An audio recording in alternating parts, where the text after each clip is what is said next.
जय हिंद। प्यारे बच्चों, शुक्ल युग के बाद शुक्लोत्तर युग है।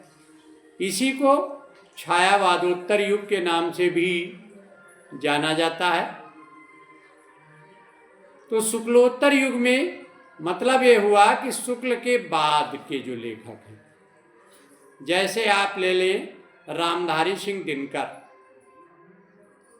रामधारी सिंह दिनकर हैं, हरिशंकर परसाई हैं, धर्मवीर भारती हैं, हजारी प्रसाद द्विवेदी हैं।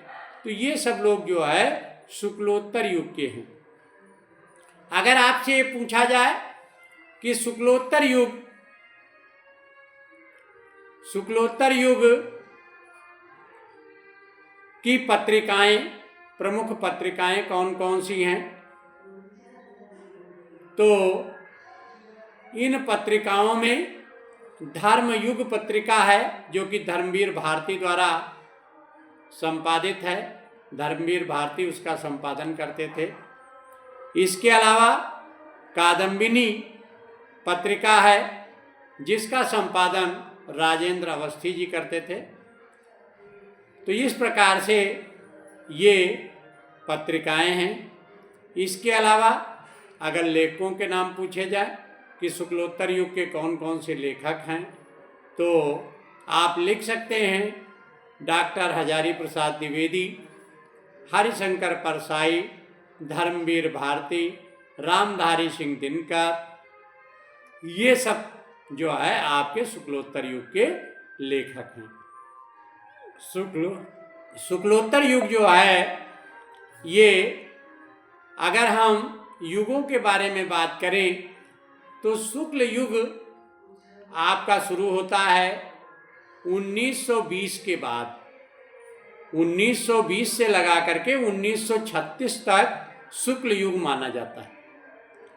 और 1936 का मतलब 1936, और 1936 से लेकर के जो है बाद के युग को शुक्लोत्तर युग कहा जाता है। तो इस प्रकार से अगर काल विभाजन पूछा जाए, काल पूछा जाए कि शुक्लोत्तर युग कब से कब तक माना जाता है, कुछ विद्वान 1938 से मानते हैं, 1938 से, और कुछ विद्वान जो है 1936 से मानते हैं। तो इस प्रकार से, और इसके अलावा आपसे अगर पूछा जाए आधुनिक गद्य की विधाएं कौन कौन सी हैं, तो आधुनिक गद्य की विधाओं में आपका रिपोर्टाज है, डायरी है, और इसके अलावा रेडियो रूपक है, और संस्मरण है, रेखाचित्र है। ये सब आपकी आधुनिक गद्य विधाएं आती हैं। तो इस प्रकार से अनेक प्रश्न पूछे जाते हैं। जो भी प्रश्न पूछे जाते हैं उनका आप उत्तर जो है दे सकते हैं। और इस प्रकार से आप शुक्लोत्तर युग ठीक से आप पढ़ लें और इसकी तैयारी कर लें। जय हिंद, जय भारत।